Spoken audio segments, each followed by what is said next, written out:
Hello and welcome to another of our podcasts for Equine Health Week 2024.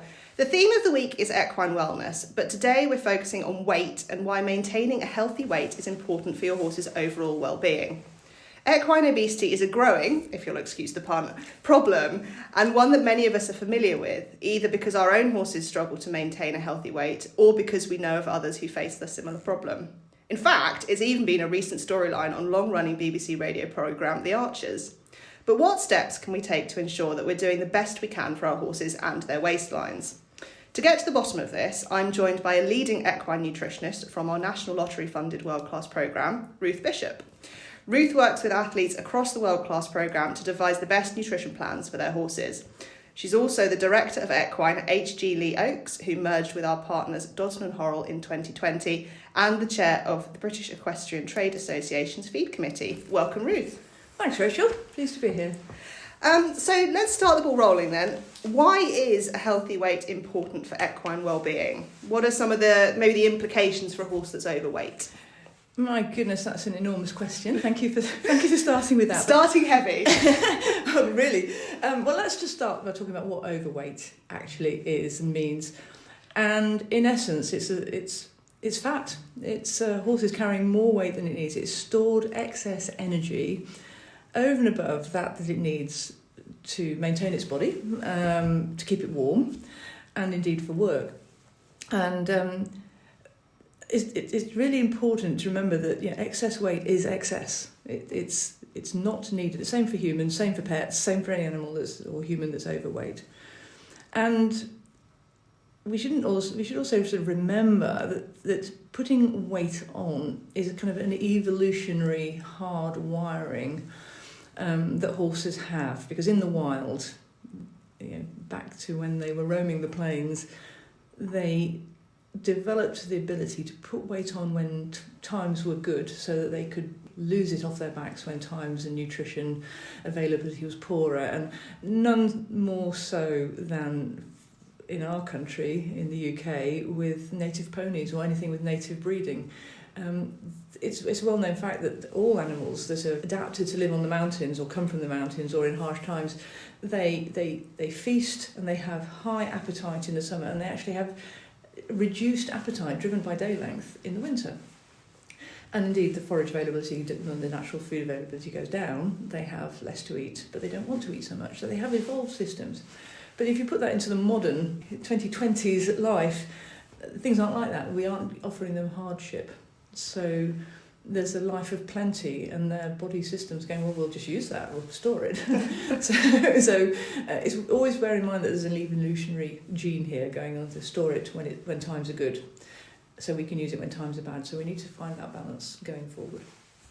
Because I suppose you can't really explain to a horse, right, you need to eat a bit less at the moment because your weight line's a bit bigger, because his natural, as you've said, his natural drive is to, well, there's plenty of food here, so I'm going to keep going because all I know, next week there's going to be no food. That's right. And if you think about our current climate, and we will talk about it further as we go through the podcast, but the thing that horses eat most is forage, and it's either grass or hay. And when I began as a nutritionist, we were sort of trained that with grass there was 2 peaks a year of grass growth. There was a serious peak in sort of April, May time, when the grass growth accelerated away with the spring and the warmth and the sunlight. But then there would be a sort of a drop to June, July time, and then it would peak again in September, and that was called the autumn flush. And whilst that kind of happens sometimes, it's not routinely happening at the moment. And if you think of the season just gone in 2023, the grass was slow to get going, but when it started, it carried on. And it grew all the way through the summer, and it grew well into the autumn. In fact, it grew all the way through into the autumn. And even just before Christmas, the temperature was the ambient temperature was in double digits. And grass grows when the soil temperature is above 5 degrees.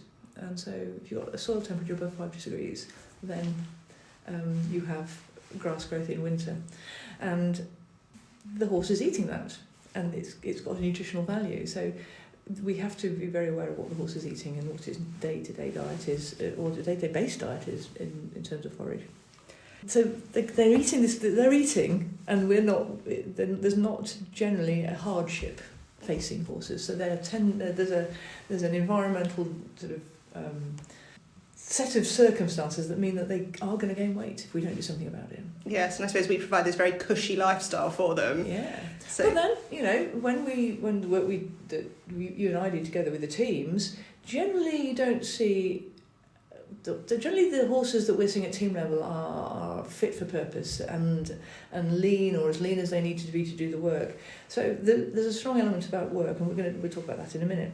But you know, back to your question, what are some of the health implications? You know, well, we know that for ourselves, that being overweight is not a healthy place to be.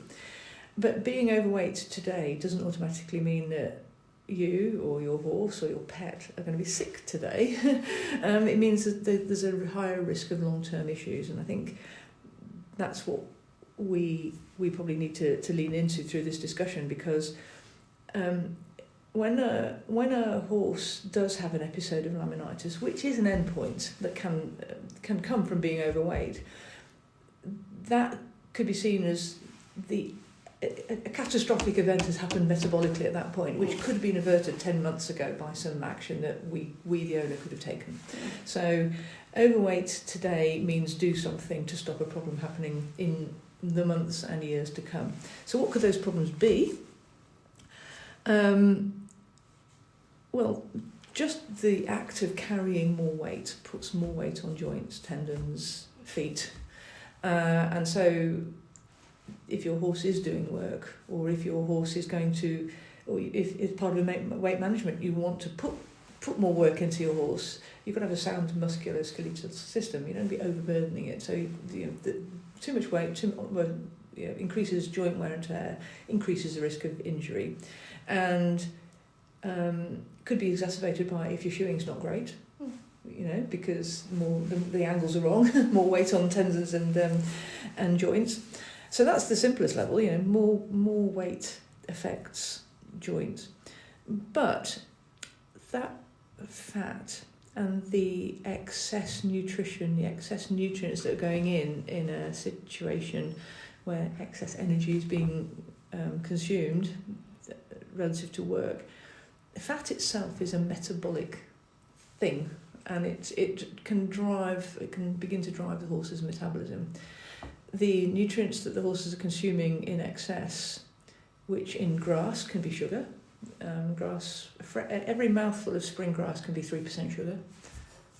You know, yeah, it's a lot. A horse can eat 50 kilos of grass in a day. Yeah, and if 3%, I'm not going to try and do the maths because we'll come. But let's not do the maths.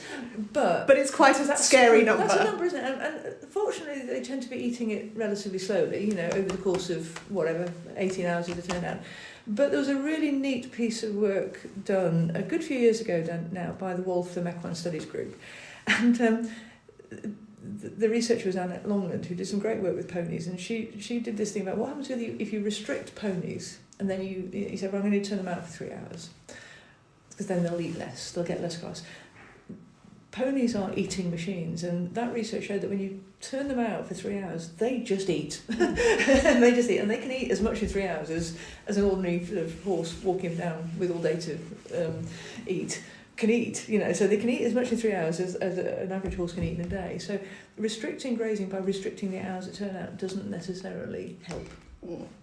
It's quite scary. Now, grass isn't always 3% sugar, but fast-growing spring grass is. Yes. And this grass, you know, we're recording this in December. The grass out there is not 3% sugar, but you know, it's just a way to frame the reference. So that intake of sugar, in the case of grass, or there's concern about starch and sugar coming from compound feeds. You know, that when it lands into the digestive tract, it's absorbed and it creates a metabolic response. And to cut to the chase, you know, one of the long-term issues about overweight horses and high sugar, high starch diets is the effect on the insulin, the endocrine responses to this food. So endocrine means the hormonal responses. So the endocrine responses to these higher levels or unused levels of nutrients that the horse is consuming culminate in a set of conditions that make the horse far more predisposed to laminitis, effectively. The term cause for the disruption to the endocrine, the hormonal activity, is now sort of termed insulin dysregulation, or ID, or insulin resistance, or there's a load of terms, but that disrupted endocrine hormonal pathway looks like it ends up causing problems, and they're manifest in the foot most likely, that enclosed situation with very delicate laminae. But ultimately what's behind it all is an inflammatory state. All that extra fat, all this sort of disrupted hormonal thing causes sort of a systemic inflammation, and the effects of that are all over the place, aren't they? So we can do things about that nutritionally, and we'll talk about that in a minute, but it's just knowing excess weight is a long-term risk factor for health. It's long-term on the wear and tear on joints, but it's also long-term. It's like in the old days, running your car with a choke out. Running a too rich creates a different metabolic system in the horse, which can end up in an insulin dysregulation or an inflammatory state that can affect laminitis or the feet in terms of laminitis.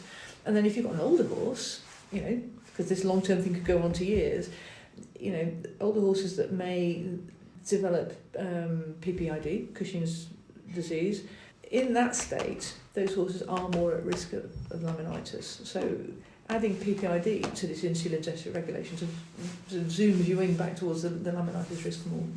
So I think laminitis is most commonly associated with this hyperinsulinemic, insulin dysregulated metabolic state. So there you go. Yeah. That's what's important. Yes, just a bit. That's very much, I imagine, set the alarm bells ringing. Yes. But it's not a problem today. But if you don't do something about it today, it can be a problem going forward. Yeah. And I think, that's probably the place to start then, is if people are maybe concerned that their horse is in this situation where maybe something needs done, I think probably the first thing they've got to do is assess how big, again, pardon the pun, problem they've got here to deal with. So what are the best ways for sort of the average horse owner to monitor their horse's weight and get an indication of what they are now and maybe what they should be? Right, okay. Well, so this is another great question, because weight is one thing and condition is another thing, isn't it? But let's start with weight, because I think we all really ought to have a very good idea of what our horses weigh.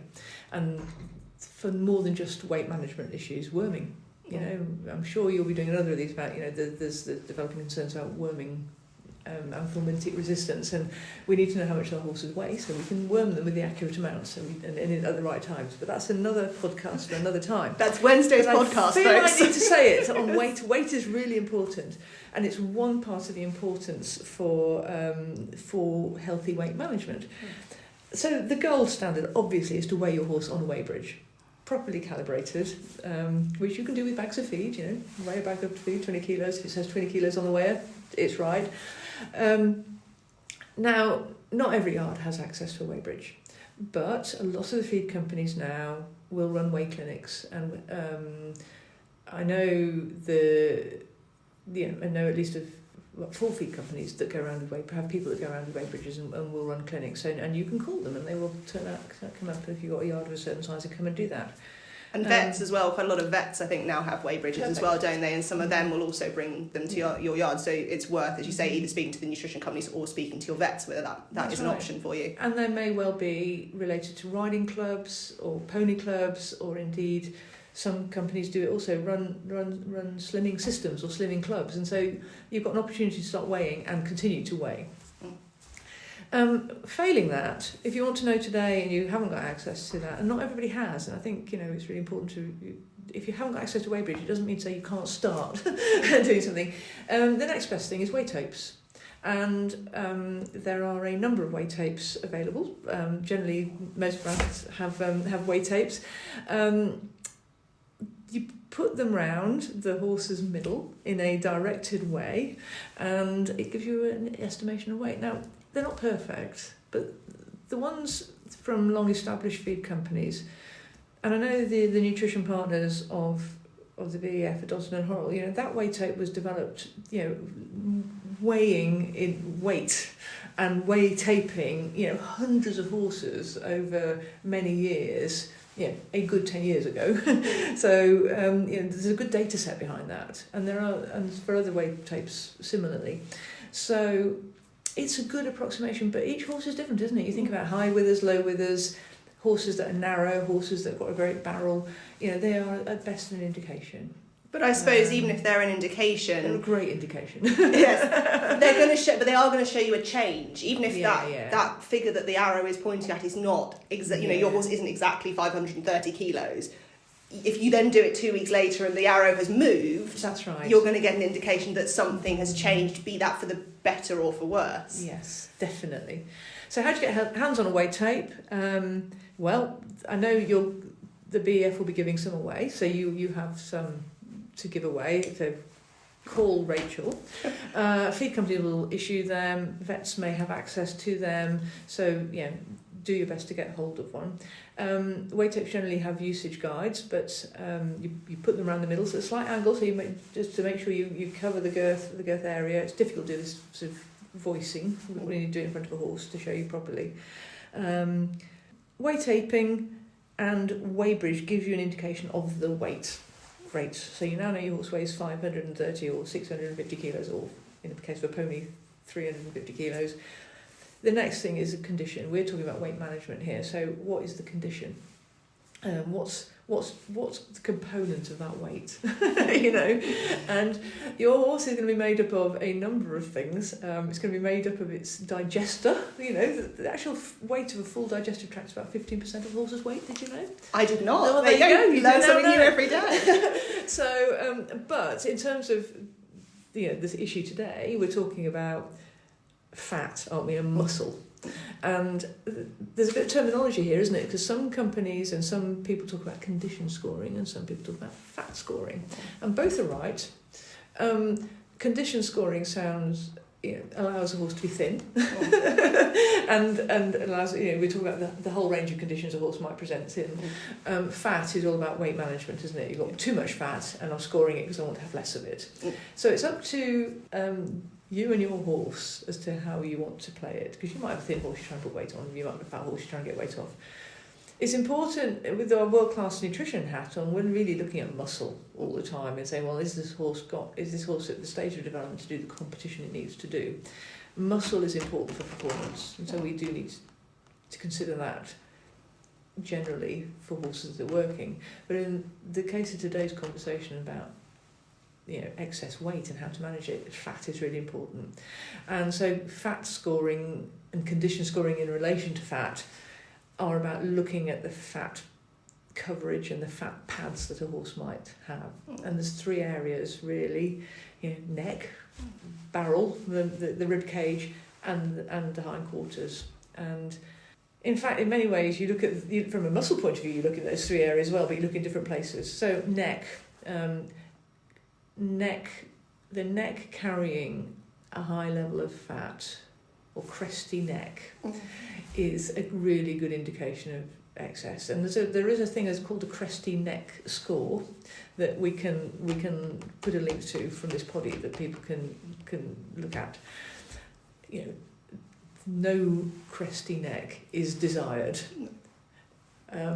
Fat wads sitting on top of the crest are not desired, and in the extreme case, when the animal is very highly likely to get sick very quickly, is when that fat wad sort of falls over, droops to one side. That's so much weight of fat on top of the neck that it can't actually stand up. Yeah, the Jenga tower has fallen. Bad news all round, and action required. Or maybe your pony is already presenting with a metabolic condition at that stage. More typically, so in some ways it's wrong to start with the neck because that's kind of the extreme manifestation of overweightness, but generally it's ribs coverage, isn't it? And different companies advise in different scales, but the traditional condition scoring mechanisms either work on a score of 0 to 9, 0 being sort of skeletal, and 9 being will roll out the stable on its own, or 1 to 5, and it's whatever works for you. But obviously in the middle, either on a score of 5 or a score of 3, is perfect condition with some coverage but not too much. a nice neck, no fat pads on the back end. Yes, no apple-shaped bottoms. No apple-shaped bottoms, indeed. We don't want apple-shaped bottoms. So back to ribs coverage. You want to be able to feel the ribs. You don't want to be able to feel them like a corrugated roof. You need to be able to feel the ribs. They need to be under there, but not. They're nicely covered. You don't have to push hard to find the ribs. And also, along the top line. Back to you said about apple bum a minute ago. You don't want an apple middle line either. That's on either side. And then back to the hind quarters. From a muscle point of view, we're looking for muscle, between the legs, if you like. But from say the apple bum, we just want no layers of fat on top, because that's an indication of fat storage. Fat storage going into some level of fat cover, going into a cold winter where the horse is going to be turned out on the mountainside. The pony is going to live on the mountainside and is going to use that fat to keep warm, is okay, but it's not okay going into a stable with rugs and having ad lib food or plentiful food, should I say, and plentiful grass, with doing nothing, because then that's just only going to get worse, because that's showing you the horse is storing excess that it doesn't need. Okay, so we've now got an indication of our horse's weight and his condition, and we're in a position where we're thinking, okay, maybe there is a bit here that needs to shift. Mm-hmm. What's the best way to do that? Yeah. Should we start? Let's start with the grass, because you've mentioned grass already. You've dropped some really interesting facts in already. What should we be doing with grass to try and shift some of that weight? Yeah, well, first of all, is just look upon grass, especially when it's growing. So, April till whenever, and typically October. Look upon it as you're feeding a high energy feed. So it's best restricted, unfortunately, and replaced with less calorific, less energy containing feedstuffs. Now that can cause a challenge to many horse owners, horse keepers. You might have turnout at livery, and you have to go and turn your horse out in the morning and bring it back in, and therefore, and also grass is good for the horse's mental health. Isn't it? Turnout is good for the mental health. So keeping them in isn't necessarily the solution, and I'm sorry to your listeners that it's not so easy that we can say, well, don't feed grass, but actually they need it, or your system means that you've got to have it. So we have to acknowledge that no grass is not necessarily an option for everybody. Therefore, it's limiting it in a way that works with your system. Nice woolly words. So could you strip graze? Can you strip graze? Is there turnout on poor pasture? But even poor pasture, they can eat anything, can't they? The green fuzz, high stocking rates, making sure that there's other horses in there, other horses competing for that grass to make sure that there is, they can eat less. But unfortunately, keeping it at bay is probably the only true way of managing it. Some livery yards, but not all, offer like grass track systems, don't they, where the horse can move around, and I think that's a real great progression. Track systems, or the fact the horse has to move to eat, so the grazing system is changed. The grazing, it's not a small paddock. The dry lot. It's something the horse has to move, which is great. So that's grass. What about things like grazing muzzles as well? Is that something that people can try? Yes, definitely. And I think grazing muzzles are controversial. There's grazing muzzles and there's grazing muzzles. And there's always a horse that can get a grazing muzzle off. Yes. That is the day, yes. It's the intelligence test, that one. They are. But yes, they are the tool to limit intakes, because the pony cannot routinely just go and hoover up the grass. So yes, they are. Yes, I suppose it's kind of in a way like your track system. The horse is still moving around quite a lot. You're not restricting them down to a tiny pen. Yeah. They've still got access to the entire field. They just can't necessarily eat the entire field. That's right. And there's grazing muzzle. Do your research on grazing muzzle. They've got to fit well as well, because sometimes they're quite harsh, aren't they? And fit well, the horse does get some reward for its efforts. That's the thing. So choose well, use them as part of your armoury. Yeah, I'm glad you mentioned it. And introduce them slowly, I think, as well. Mm-hmm. Because it's a bit mean to shove one on your horse and then chuck him out for That's a very good 12 point. hours and just leave him. Yeah, and we all keep our horses. We're not all in our yards 24/7, aren't we? All working. We have to go in twice a day. So take the time to introduce it when you're there. Yeah, and make sure that you understand how they're going to behave. What it's going to do to them, because every horse is different. Yeah, they're clever, aren't they? They are very clever. Can be. Yes, and speaking from personal experience, because my horse uses one. Weight is one. That's an issue we have to deal with on a daily basis. When we have a good doer, as they say, and a muzzle is part of her strategy. And she very quickly picked up she could eat with it on, but what she took along to realise was that she could drink with it on as well. So that was something I had to. That's really important. I had to show her, and it's. As you say, it's all about how you introduce it slowly and give them the opportunity to do that under supervision. Yes, without stress. Mm. And the other thing, just to finish on grass then, is that we said it earlier, it stops growing when the soil temperature is below 5 degrees, and that means that whilst we might have in our mind that grass grows in the spring, summer and early autumn, it might not stop. And I think we've learnt that in successive years, but particularly in 2023 when the grass is still growing now. And it might be great news for feed bills that you've actually needed to feed less because there's plenty in the ground, but that grass has a nutritional value. It'll still be somewhere like 16% protein. It will still have, when the sun shines, there'll be a sugar content. It won't be the heady days of spring and summer sugar levels, but it will still have carbohydrate contents. And with the it'd be wrong not to mention fructans. The concerns over winter grass and the way the grass stores its sugars. It stores sugars as fructans. Fructans have been implicated, or there's a consideration that fructans might be implicated in laminitis. So, grass is there. It's essential for their sort of mental health and their exercise, but limited by turnout, by track systems, by muzzles. And look at the grass in the ground in front of you. Don't assume that because it's November it's not got any nutritional worth. So you might still need that muzzle in November, December. Yeah, well, something I was always told was to, maybe fence off a corner of grass, where the horses can't eat it, and then you can actually monitor how much it's growing. That's a great point to make, definitely. Yes. Or you might have it if you fenced off a tree, or you might have a fence in from the hedge line or whatever. You'll see that, won't you? Mm. Yeah, that's a very good point. Or even your own lawn. You go to see your horse, but meanwhile at home you're mowing your lawn in December. Yeah, there's a clue, isn't there? Yes, it's still growing, unfortunately. Yeah. So that's grass. That's grass. So in the absence of grass, yes. Other forages. Yes, well, that's what I was going to bring on to. So right. obviously, we've restricted the grass intake, but obviously we can't have our horses with empty stomachs because that brings its own set of problems. So what should we be doing then in terms of forage? So the next challenge is munch time without calories.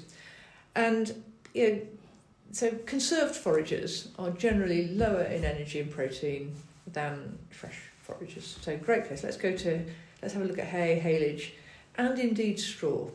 Now, some good nutritional sort of standard advice is if you're in a weight loss regime with your horse or pony, 1.5% of body weight of forage is kind of the recommended minimum. So that's why it's important to know your weight of your pony or your horse. But if you've got sort of a standard sort of Thelwell type pony, probably weighs around 350 kilos. Well, 1.5% is 5 to 6 kilos. Mm. Now, in old money in the days when we got small bales of hay, that was 3 slices of hay. That's not a lot, is it, for a whole day? No, it's not going to go very far. And advice to those listening is you might not get your hay in small slices and be able to portion it, but you perhaps need to work out how many hay nets that is, and then how are we going to convince them that 3 kilos lasting 24 hours is a good idea and that they've got the munch time. Because the other facet is that we might be managing their energy intake, but we've also got to manage digestive health, gastric health in particular.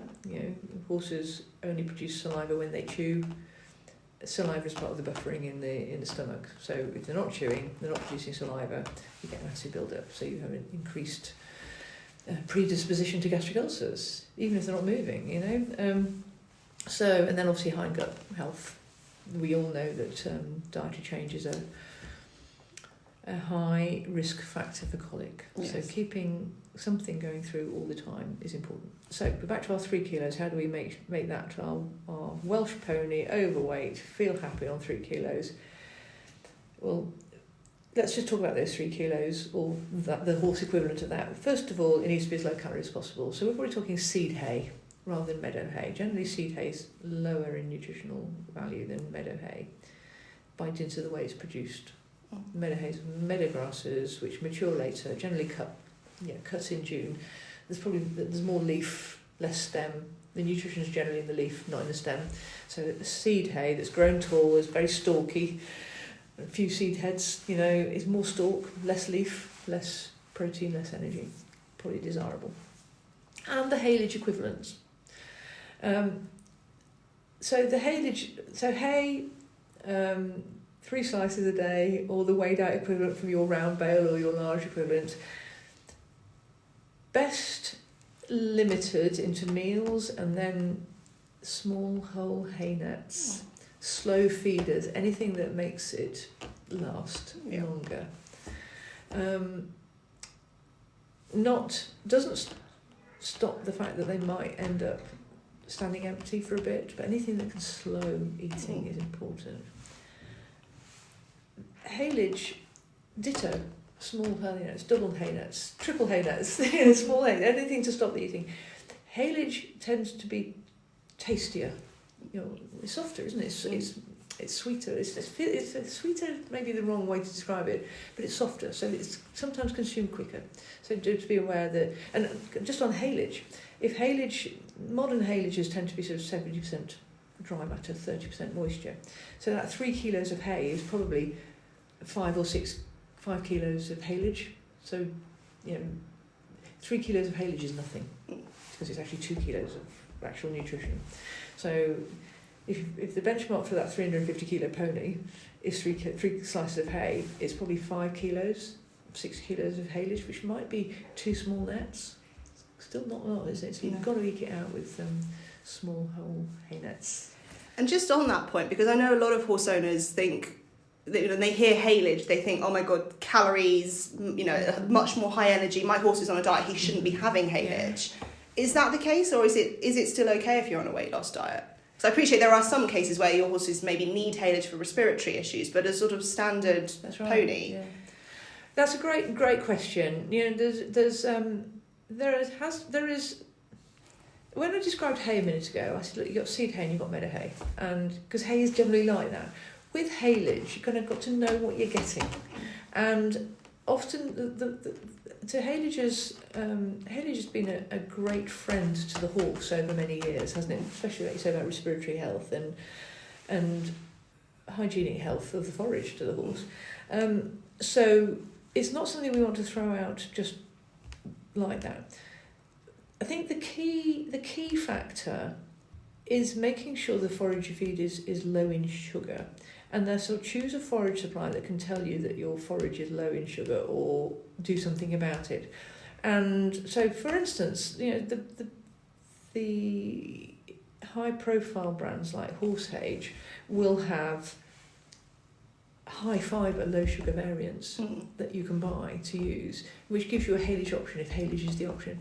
But if you go to an absolutely no discredit to local farm-grown stuff, because some of those operators are just brilliant, but you've got to know that they're brilliant. If you're just buying sort of haylage, or maybe it comes with the livery yard and you get little haylage put as part of your package, you've got to know what it is, and it might have a higher sugar content, it might have a higher protein content if it's a meadow haylage. But the same rules apply meadow versus seed. A coarse, mature haylage is probably better in a weight management system. There is, I have to acknowledge that there is a sort of from veterinary quarters and in some academic circles, there is a nervousness about haylage in laminitic horses. And we're yet to get to the bottom of that. But there was a key study that sort of implicated haylage as being unhealthy. And when you peeled away at that study, the issue was high sugar. It wasn't haylage per se. the driving factor seemed to be that the material in question was 18% sugar. Now, nobody now in their right minds would feed an 18% sugar porridge to an at-risk animal. So just, you're not poisoning your horse if you feed haylage, but use a high fibre, so known low sugar haylage in these situations, I think is my guidance. And then if good on hay and haylage indeed as well, if you have to, is soak it again, because soaking can reduce some of those energy containing nutrients. So in the case, the obvious one is sugar, but soluble proteins can go too, into the water and not into the horse. So in creating an inert base to the diet, soaking above what you actually bought will also take a level of nutrition out. Soaking in itself, I feel I have to go and give some environmental guidance now. Yes. So you've created an effluent that cannot just go down the drain, or it has to be managed, maybe perhaps put onto the muck heap or something, so that because it's got a biological value, that you can't put it into a river. Same as a farmer can't put silage effluent into a river. Once you've put sugar and some soluble nutrients into water, you've created more than water, and it has implications. So just be wary of that. But I think that's kind of well-known fact now, isn't it? The mechanism for disposing of your soaking water. So that's forage.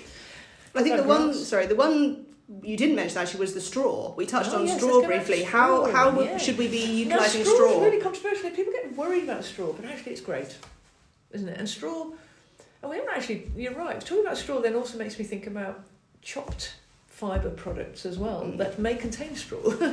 So straw, great. Let the ponies munch on straw. It's 4% protein. It's 2% sugar. It's got it's a flat liner in terms of calories. What a great way to give an animal a chance to eat something, an overweight horse and pony to eat something and feel happy. They might pig out on it, so you might need to limit it. You might still need to bed them on shavings or whatever, but straw's a great adjunct to this.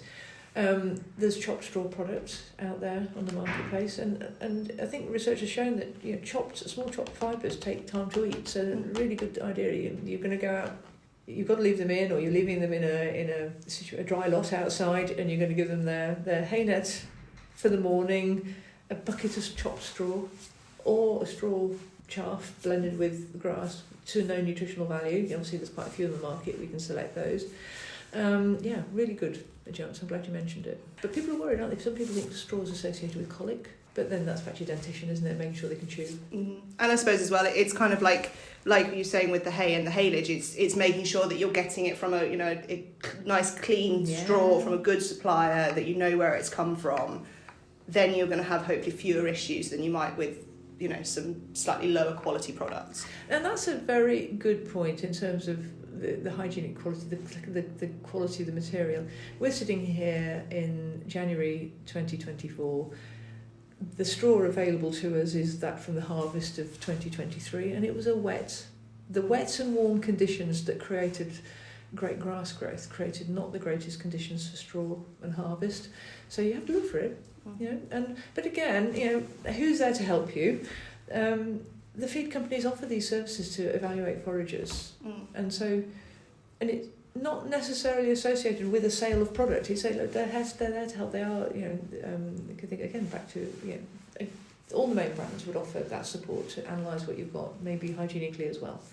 So if you're worried about the quality of your forage, pick up the phone to the helpline. And again, and that's where the chopped stuff might come in as well, because that's obviously gone through a testing process when it was bagged and sorted. Procedures. So you've got if you are concerned, that gives you a much more surefire way of making sure that what's going into your horse is a high quality hygienic product.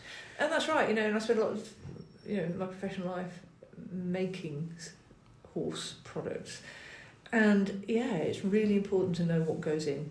And like you say, the main brands spend a lot of time looking at the quality of what they're using, and especially with straw and grass and lucerne, and that statement actually applies to the main haylage brands as well. They put a lot of effort into making sure their products are as good as they can be, and rightly so. Which then probably leads us quite nicely into feed. So what should you be thinking about in terms of feed? So, but let's think about this poor beast of ours on a weight management protocol. We're talking about feed, so we're talking about limiting feed, aren't we? Just said about 1.5% of body weight. When all that conversation we've just had about forage, and we've talked about making it empty of nutrition so that they can eat it and they can chew it and keep the gut open, for want of a better phrase. But what we're doing is then that's not really contributing much to the health and well-being of the horse. So that's got to come from a feed or a supplement product that is. When I'm talking to my children about eating their vegetables, I'm always talking about eating their vegetable glue. The vitamins, the minerals, the trace elements, the quality protein. That's what holds your horse together. That's what means you've got a horse or pony that can do the work and that you want it to do, or the thing you want it to do. So it's really important that the quality nutrition gets into them in addition to the forage. And so what we're talking about, quality protein, what does that do? That's supplying obviously muscles, essentially amino acids. Amino acids are the building blocks of protein. They contribute a lot of things to a lot of the horse's mechanisms of being. So all those hormones are proteins. They need protein raw materials. So we need protein. Vitamins and minerals, essential for, gluing everything together. Metabolic function, bone strength, ligament strength. And interestingly, this time of year, just January, when grass grows in the winter, it's growing slower. It pulls through less minerals as it's growing through it. So grass is a source of minerals, not so great in the winter. Grass is a source of minerals per se, not so great. So we do need to top up. Winter, definitely major minerals, calcium, phosphorus, magnesium, all year round. Trace minerals, copper, zinc, manganese, iodine, selenium. Best way to do that is through a feed product. A lot of the conversations now are about using balancers, and rightly so. Concentrated, 500 grams a day for a 500 kilo horse, 100 grams per 100 kilo body weight, meets the vitamin, trace element and protein needs of those horses. There's more modern products now that combine balancers with chew factor, so chaffs or whatever, but the core of it is you need the balancer in there to provide those essential nutrients, and they will also be augmented with digestive support as well, because in this reduced throughput, reduced intake thing, we've got to keep that hindgut healthy, so yeasts and probiotics and all those things are in there as well. So definitely a balancer. And what do we not want them to contain? We'd want them to contain all these good things, protein, vitamins. We're really monitoring starch and sugar content. I feel like to mention that. Owners tend to be frightened about percentages, starch, or percentages of sugar. And there's another term, of course, NSC. NSC is usually the term that nutritionists use for the total of starch and sugar. And so there's phrases bandied around, numbers bandied around. I've got to be below 10% starch. I've got to be below 10 to 12% starch and sugar. Horses don't eat percentages. Horses eat grams. Even I said that straw is 2% sugar. But if you're eating 10 kilos, let's say a fat pony munches his way through 4 kilos, 4,000 times 2% is still greater than a treat that's 60% starch but is fed at 5 grams. So the treat's probably okay. And the hay, I think I did some maths on this to tell that 3 kilos of hay, let's say that we talked about the 6 kilos of hay for the pony, if that hay is 10% sugar, that's 600 grams. So a treat that gives 10 grams isn't really moving the dial, is it? No, in moderation, we should say. In moderation. This is not an excuse to go and feed your horse 60 treats. But polo mints are all sugar. They weigh, what do they weigh? I think, and carrots. I know people get worried about carrots for insulin dysregulated or metabolic EMS animals. A carrot is 85% water, and that 15% of dry matter in that carrot might be 20% sugar, but it's still not a lot of sugar. I do have to put a caveat that when you're in that metabolic, when the horse is in an EMS state, equine metabolic state, or it is known to be insulin dysregulated, or it has had laminitis, perhaps different rules apply, don't they? Because those horses are like, their metabolisms are like tinderboxes. You don't need to be putting anything in. No. And there's other treats you can give that aren't going to be full of sugar, and there are other things you can give to make their lives more joyous. But for the average overweight horse, a carrot's not going to do any harm. But back to feed. So a balancer, 500 grams, will contain a bit of starch and sugar, but it won't be in a way that's going to tip a metabolic edge. So a 500 gram balancer in a 500 kilo horse, 20% starch and sugar, say, that's 100 grams. When the horse is going to be eating, let's say, or 600 grams from the forage, a kilo of sugar from the forage. And if it's at grass, we talked about that, 3% of 3% of every mouthful is grass. So the feed isn't really contributing large amounts. No. But aim for a low starch sugar, and there's plenty of lower starch and sugar options on the market. If your horse is, one area that obviously interests me with my world-class performance hat on is that horses do need some starch and sugar to work, and I think it's also important. Work does in some ways change a lot or improve your options for what you can feed. But in this backs against the wall, we're trying to manage weight down, 1.5% of forage, body weight as forage, and a concentrated vitamin, mineral, protein deliverer. Balances have become the norm. There are supplements to do that. There are handheld or general purpose supplements that also can do this, depending on how you like to feed your horse. So balances, supplementation is essential. And that's your start point. Keeping the feed simple. Restrict forage options, grazing muzzle, core diet supplied by balancer and or general purpose supplement. Jobs are good, isn't it? The jobs are good and you're there. If the animal is already in that metabolic state, you've got that diagnosis, the bloods are showing you that you've got insulin dysregulated or you've had laminitis, there may be, I said at the beginning, didn't I, that they're in an inflammatory state then, and so there's a cause perhaps for extra in anti-inflammatory support, so antioxidants in the diet.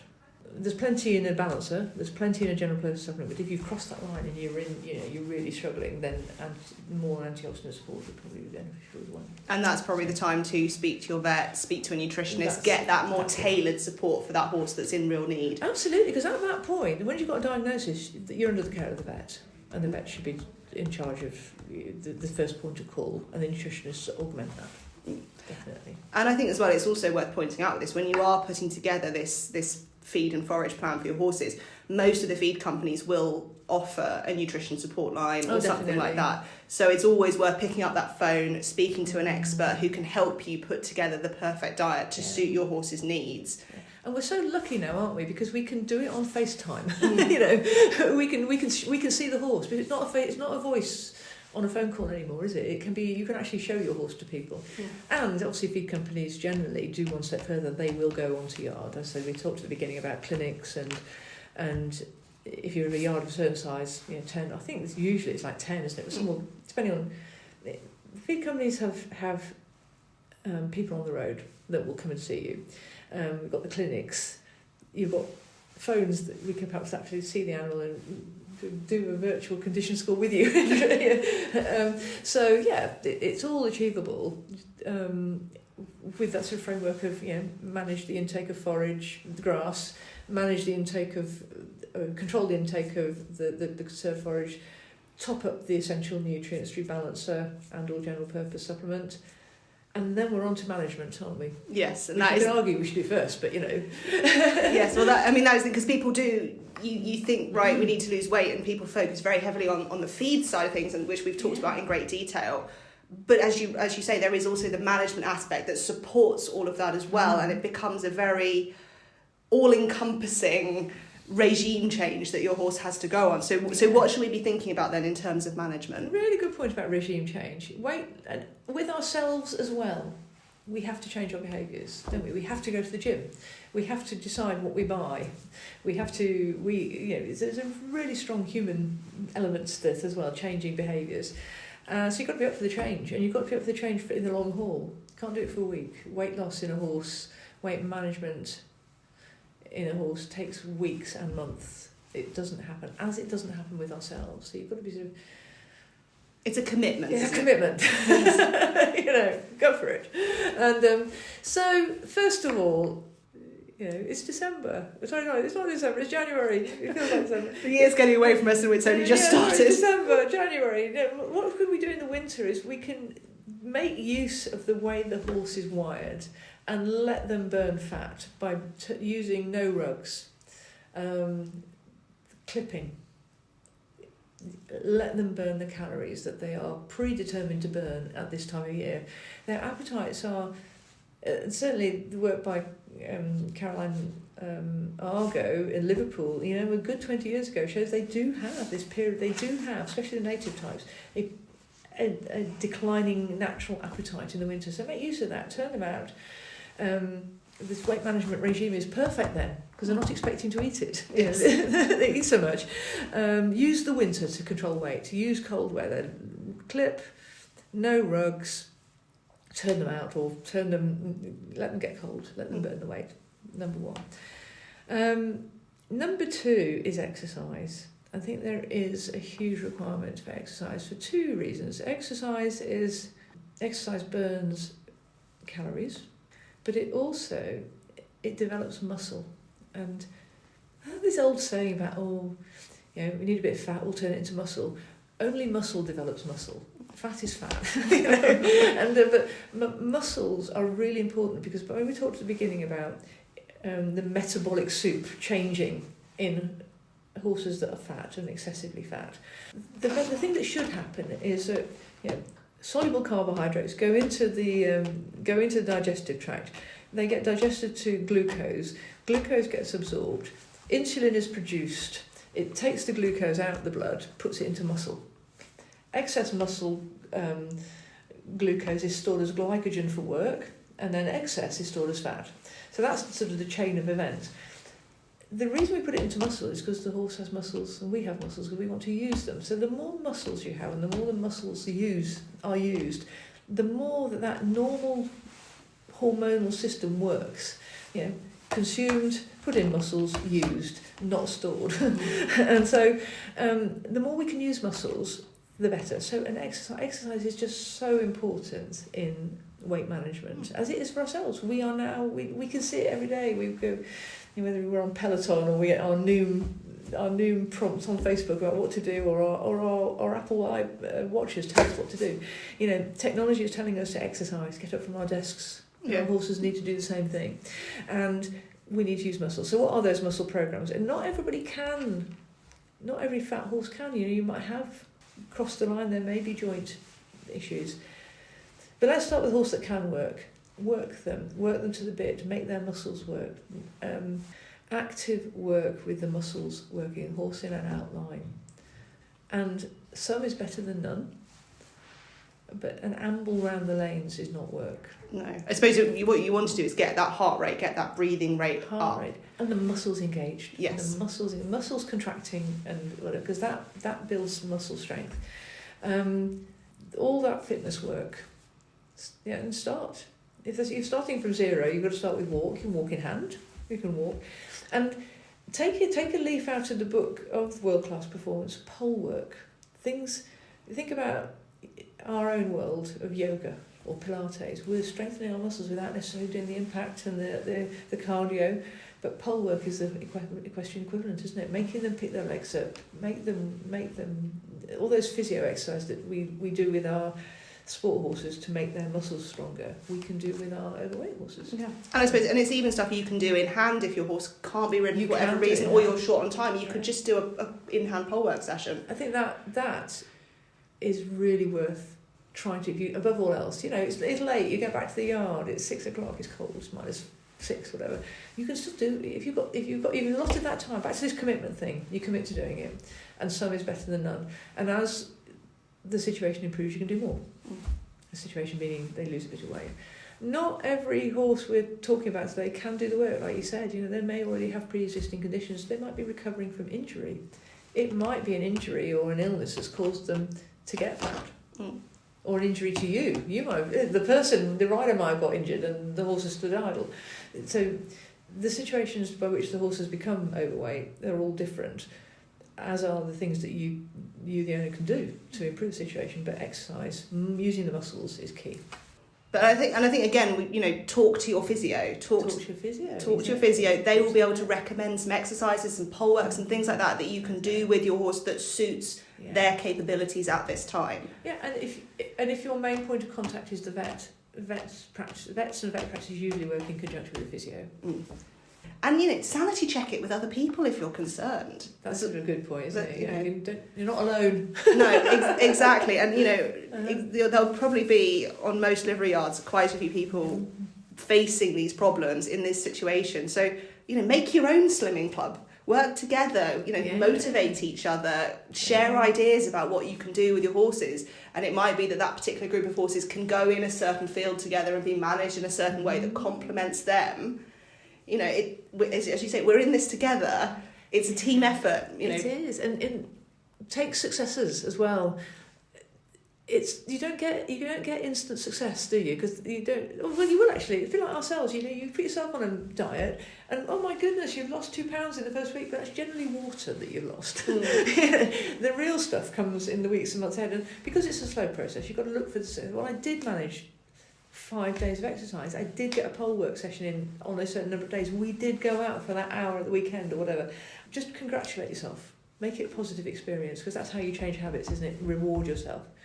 And when we were talking about weighing actually earlier and condition scoring, probably keep a notebook or a score sheet with records. And again, companies produce them. Yeah, Dodson Hall do a very, very useful one that's available online. As you say, it's doing that regularly, noting your progress, because then also you can see the weight coming off, but you'll also be able to notice if it creeps back in again, because maybe for whatever reason your regime has slipped a bit. And that's the other thing. In a situation where you're managing weight because you don't want the problem to happen in the future, it's a different place to managing weight because you've got a problem. But in that first one where you're managing because it's the right thing to do for on long-term good health, we all fall off the wagon, don't we? It will go up and down, but as long as the direction of travel is generally down, we will have bad weeks. We all have in our diets, don't we? I'm sitting here talking to you doing dry January. It's hard.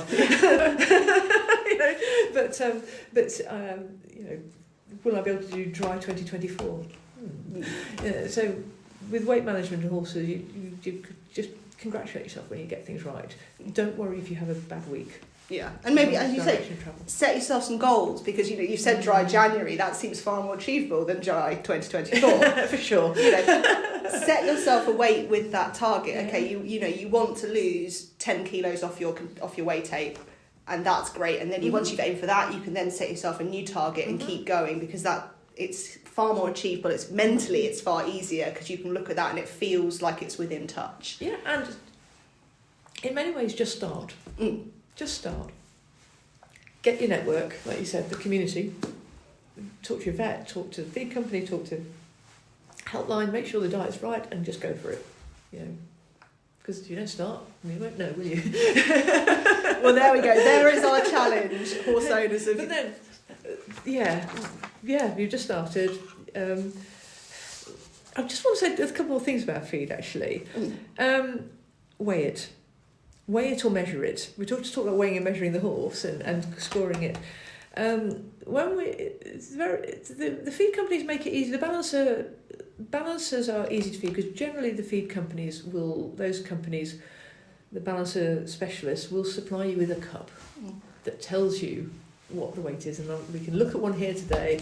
They're graded so you can see what you're feeding, so it saves you having to take a weigh scale in. The thing we talk about with the world class as well is, from time to time, weigh your feed, weigh your scoop. If you're feeding one of these sort of new kind of balancers plus chaff, what does your scoop hold?